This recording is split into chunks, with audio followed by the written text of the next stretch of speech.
All right, we're rolling. Welcome, Sam. Good to be able to swap places for a second and have you answer some questions. I really wanted to spend a bit of time, maybe 10, 15 minutes, getting really practical for agents out there listening to this that might have cracked, their first 10, 12 sales, but they're wanting to take things to that next level.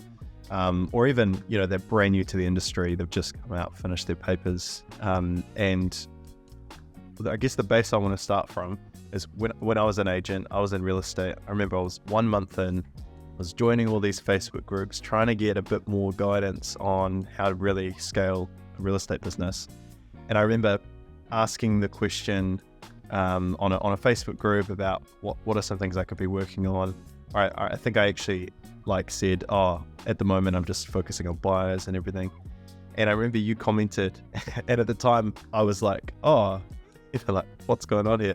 But you were saying that a lot of the old guard in real estate, or a lot of agency owners, branch managers, encourage young agents to just focus on working buyers.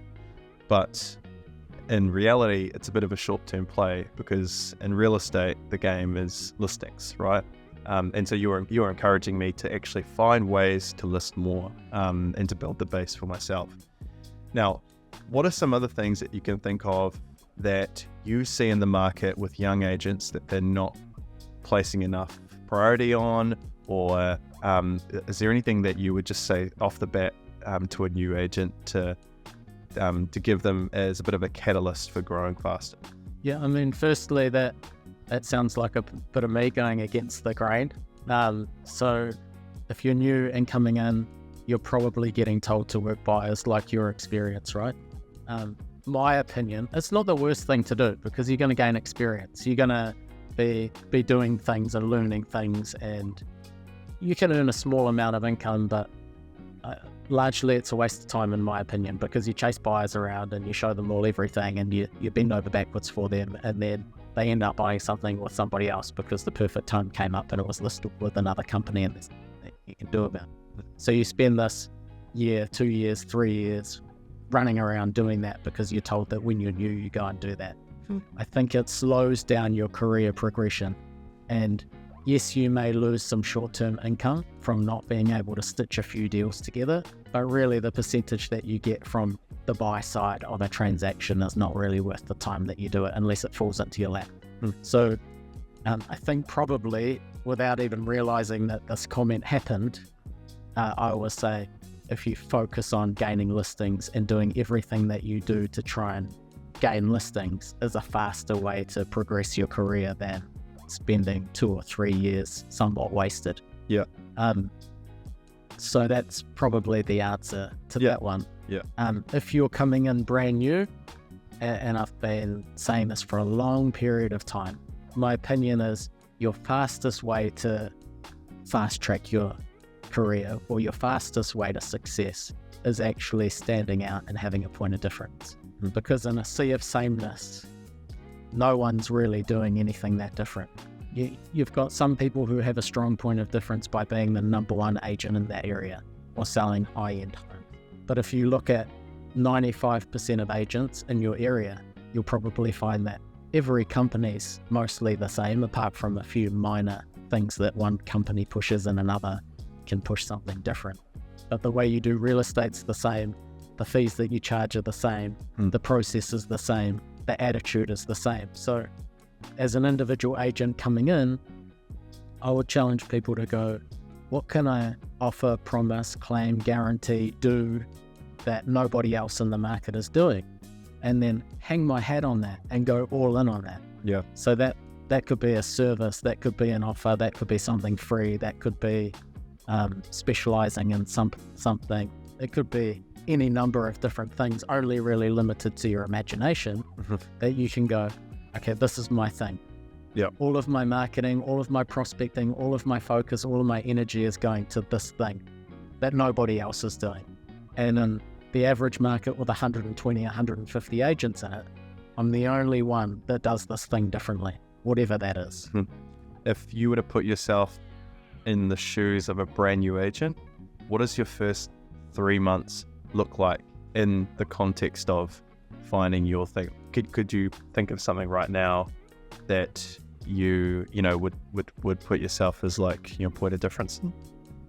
Like, some people will be hamstrung by the company that they work for and what they're allowed to do and not allowed to do. You know, like for example, I might say, I've got a 60-day sale guarantee, and if I don't sell your home within 60 days, I'll half my fee. Well, you might not be allowed to do that. Some people might not be able to offer a free marketing package because all of the other agents in the company complain about you doing that, and that's not fair for them. But you're only really limited by your imagination if you're coming up with these things and you're in a supportive place that will help you to grow. But it could be as simple as having outrageously good open homes compared to the norm. And turning it into an event or a show. And all of those buyers who are probably also sellers in a lot of cases, seeing your open home as just head and shoulders above everybody else's. There might be a coffee cart out the front, or there might be something happening, and that there could be a bouncy castle for the kids, and there's just no other bouncy castles at any open home ever. And as a buyer with kids, it's the biggest, best thing that I could have hoped for at this open home, because my kids aren't going to be breaking something. I can see this house without stress. And then I'm going, wow, that was radically different. This person's actually doing something cool. Straight away, I'm remembered. Cool. Whatever it is.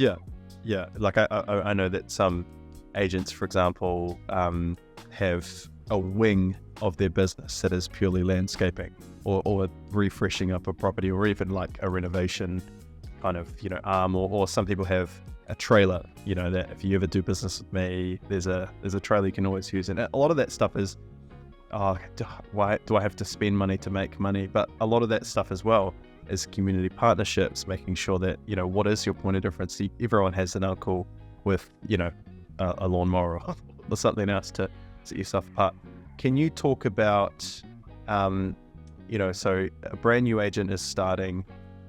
What have you seen in the high performing sphere of agents you interact with pretty much every single day? The top 1%, what does their 9 to 5 look like? What does an average day look like? What are the disciplines or habits? Is it different for everyone, or is there a common thread that you see that people do this to get ahead? The one common thing is hard work, which a lot of people don't want to hear. Like, where's the magic bullet? Everybody is different in their personality, in their home situation, in their finances. Everybody is different, and we all operate differently. So I could probably come up with some generalizations, but everybody is so different. And one thing I would quickly go back on the point of difference is, you want it to be strong, not just like you can use my free trade. For me, that's just weak. You want something to until you need a trailer. As if, but I can go and hire one for $100. I'm not going to choose you as my agent because you've got a trailer. When I can go to the petrol station and get one myself. I would say, put yourself in a seller's shoes or a buyer's shoes, more likely a seller's shoes. And what would be important to me when I'm selling. And craft it around that. What are some of the, maybe in Only, with some of the people that partner with Only, do any of those stand out to you, particular brands that have a real strong point of difference? And a lot of those guys are top performers and the top agent in their area. So that is a strong point of difference, but obviously you can't have that on day one. But I've been lucky enough to work with people who are willing to create points of difference as part of their business, people with a growth mindset wanting to really push forward and grow. And we've created a few really good ones, I think. So Daryl in Taranaki at Move, he's got Move Makeover, so pre-sale renovations, and the offer is so strong. So if you list with Daryl and you want to utilize Move Makeover, he will project manage a pre-sale renovation on your home, or one of his team will project manage pre-sale renovation on your home. That will include going in and assessing the home and saying, these are the things that I think will add the most value to this home. That includes organising the preferred tradespeople to go in and do the work and the quality of work. And that includes even paying for that work until the property settles. So as a seller, I'm going, wow, I don't have $30,000 to make my house shine to get an extra $100,000 in the sale price. But you can come in and you'll do all this stuff for me. I won't even have to pay for it until I'm sold.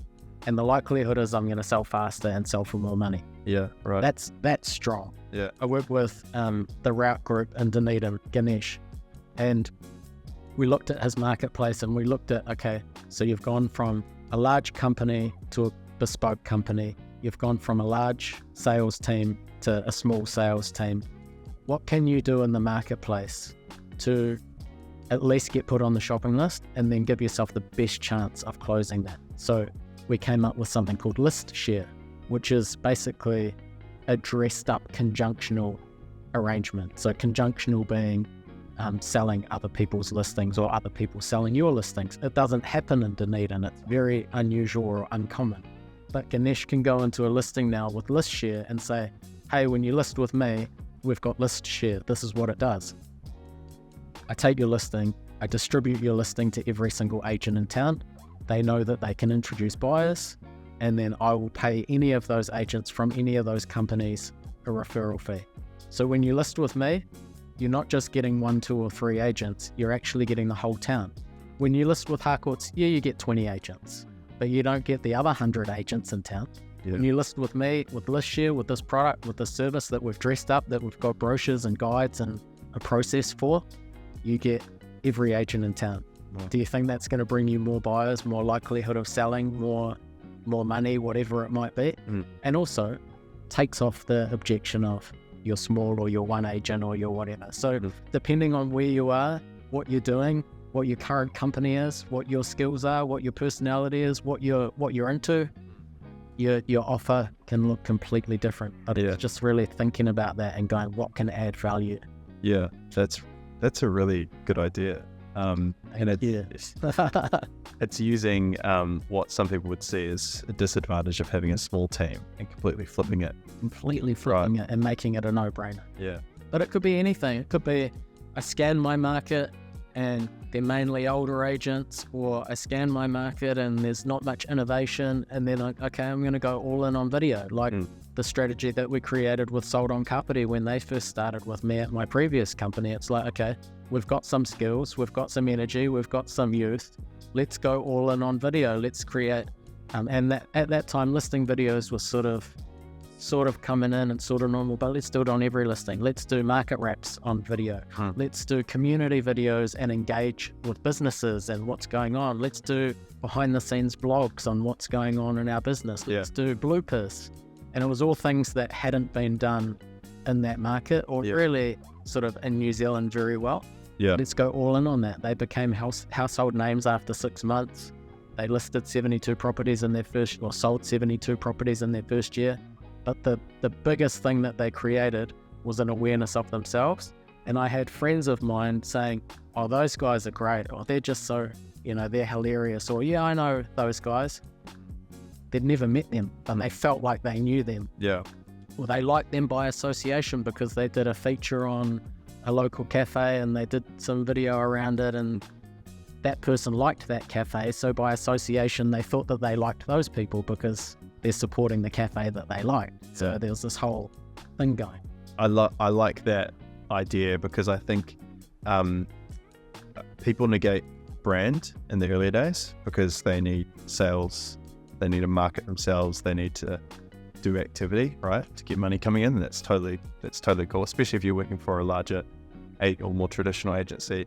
I like the idea there of like being able to, if it's just you and you're just starting out and you might be selling a few, but the idea that you can leverage upon the community, like, do you have any other ideas that if, you were to start again, just some like out of the box ways to get the word out there that you're in real estate? You've heard the classic, that you hear in the course, tell your friends and family in the first 2 weeks of real estate, make a post on Facebook, set up your social profiles. Like, okay, the bar is now set at that. Like, I feel like 20 years ago, that would be really revolutionary.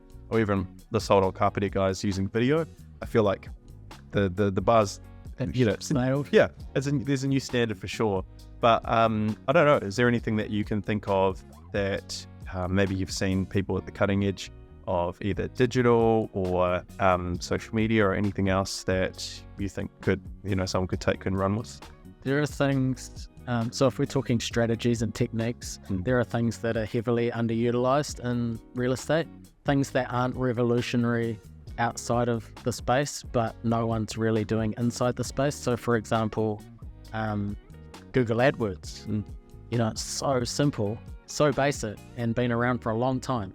But how many agents are using Google AdWords? All right, real estate agent in Lower Hutt, real estate agent in several ways. So when someone searches real estate agent in area, or sell my house in area, or top agent in area, that's one, right? Yeah. But if you want to go to another level, who are the agents in my area?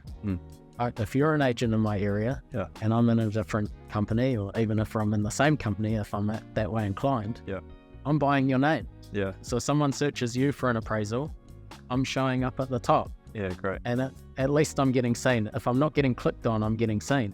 So I'm buying your name, I'm buying every other agent's name in the area, I'm buying Harcourts, I'm buying Baileys, I'm buying professionals. So when someone searches Baileys and Carpety or wherever, it's me showing up. Like, no brainer. Yeah, that's no brainer. I can't see why I haven't thought of that in real estate, but I use it every single day for kind of outside of real estate, right? Yeah. That's genius. What is it? Clearly someone's looking for an agent, right? So it makes sense to be there. Yeah. I'm a minimal amount of effort, maximum amount of return, minimal amount of my time to highest output. Yeah. And for me, and the reason why I didn't knock a single door and make a single cold call, A, I didn't like it, which means I'm not going to be great at it. B, I want to do things that I'm good at or enjoy. And C, it's not a great use of time. If I look at the actual return on investment, okay, I put 10,000 flyers and letterboxes. What's my return on investment for that? Because it takes a lot of time. It costs a lot of money to print those things. I knock 100 doors. I make 100 phone calls. For me, my return on that's very low.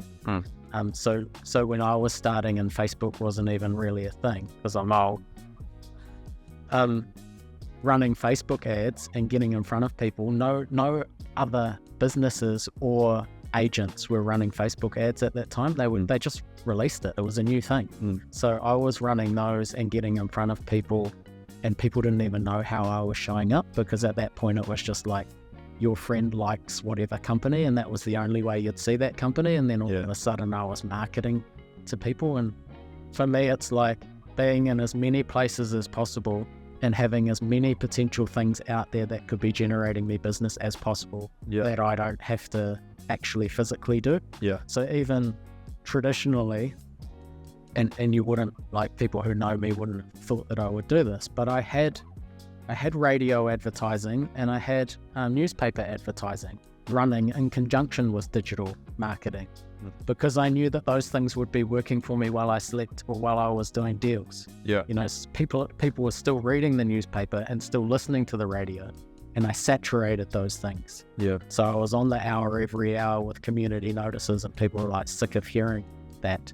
It was not just running these shitty little small ads, but over investing, going full page, going half page every week.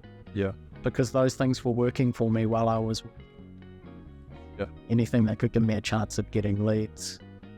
That wasn't me physically doing things. But that was based on my situation. I could financially afford to go out and get billboards and do radio and newspaper and things. So I just leveraged my strengths, which was young, innovation, digital, and money to spend. So think you're a brand new agent and you got a billboard up that everybody in your town goes past, and normally Hyundai's on there or Toyota's on there, and so all of a sudden people are like, oh, that must be a good agent if they've got a billboard. You've never sold a house before. Created a perception, but also that's up working for you while you're hustling in other ways. I think perception is reality so much in real estate, and I think that's why a lot of agents as well will be flaunting their awards and all of that stuff in their local areas and everything. I think I do like that part of real estate, because I think that it's it's about getting results, because that's huge in terms of word of mouth. But I love the idea that you can just go from zero and you can get market share just based on being innovative. We switch tack here a little bit. Let's now start talking to the people who have got an established business, they've got market share. What is Only? If they haven't heard of Only, because that's, legit. We actually just, sat down and did an interview with an agent, and, they didn't really know what was going on with Only. Do you want to give us a breakdown on what it is? Only is an agency for high performers. Only is an agency for people who want to take the next steps in their career. So when I set up Only, I scan the marketplace, and there's a couple of things, right? I had an agency before that was 30 franchises, nearly nationwide, a couple of hundred salespeople or whatever. And when I exited there, it was a beautiful thing, because I was able to go, now I can do my own thing. I had partners there. Now I can do my own thing, and I can start with a blank piece of paper. If I could start again and do anything, what would I want to do? How would I do it? And why would I do it? And one of the things that I don't enjoy in real estate, and I didn't enjoy in my previous company, is underperformance or average. And that's just because in me, I've always tried to go for number one and perform and those sorts of things. And spending a lot of time and energy and effort on people and giving them everything to succeed, and then them not taking the steps to do it, it destroys a little bit of you inside. So when I started from scratch, I wanted to work with only high performers, because those were the people who I resonate with. Those are the people who I enjoy working with. Yep. I feel like my time is spent well when I'm supporting those people, because they actually go and do things, instead of saying that they're going to go and do things and not do things. So I started wanting, with my blank piece of paper, I want to work with these people. And then, who are those people? What would be interesting to them? What would be a point of difference for me? I talked about a point of difference for agents. What would be a point of difference for me that I could provide to other people? And then I looked at what are the other things that I want to bring? I want to bring innovation, technology.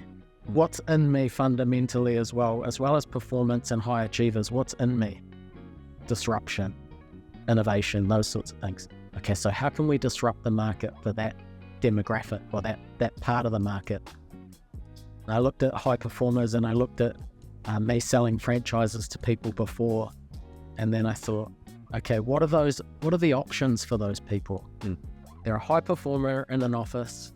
What are their options for progression, for something better? One is to buy into their office, which is a booby prize, in my opinion. They get golden handcuffed in there. They're paying money to buy a share in the office, and they've created the value by all their own profile and all their own sales, the revenue that they're generating, and then they're paying for it. And they're not actually being able to have a say or change anything, because they've got a minor shareholder. And they're stuck there. There's a restraint that comes with it normally. So if they want to leave, go and do anything else, they can't really. So I didn't see that as a good option. The other option is, I'm a top agent.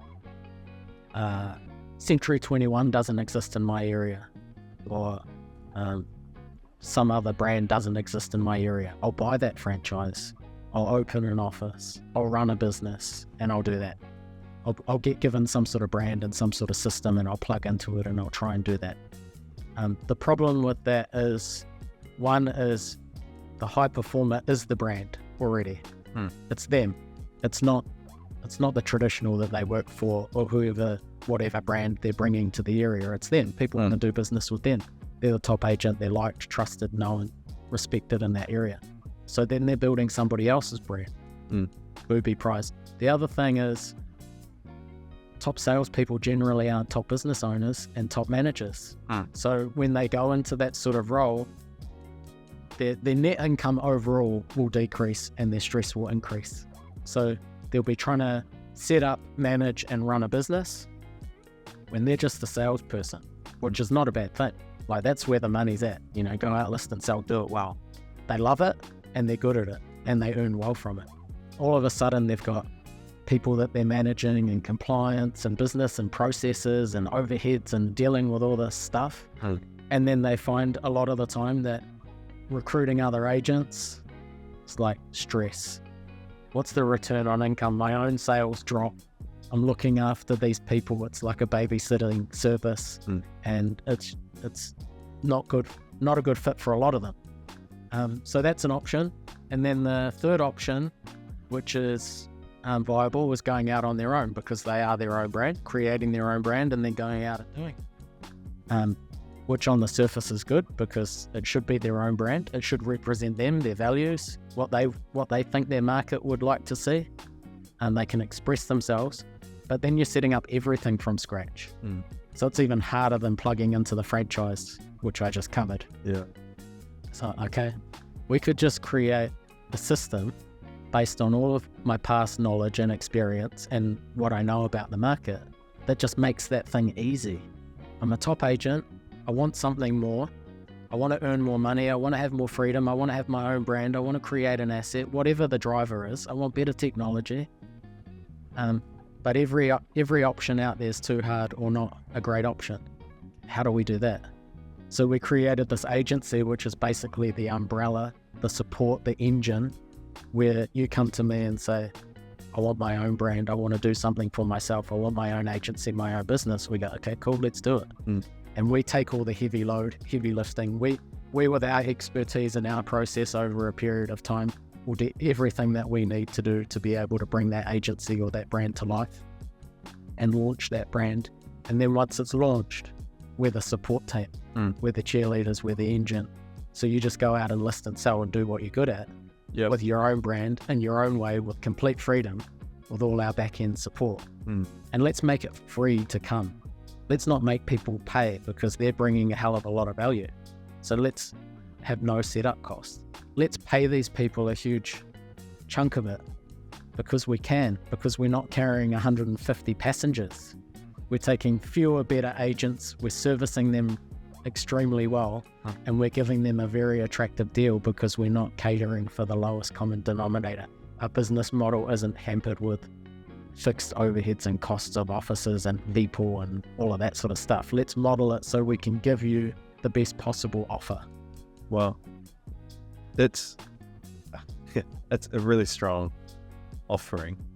The vast majority still of agents work for your traditional, or even those three options you said there, where they start to scale and they'll do things either setting up their own brand or buying a franchise.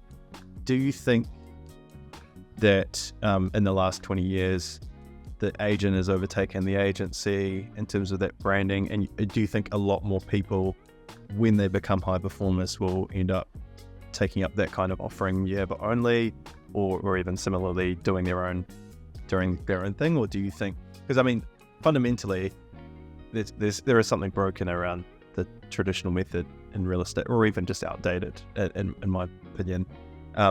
What do you think the future looks like for real estate in New Zealand? Is it only, is there other things that you think will change fundamentally about the way people do business?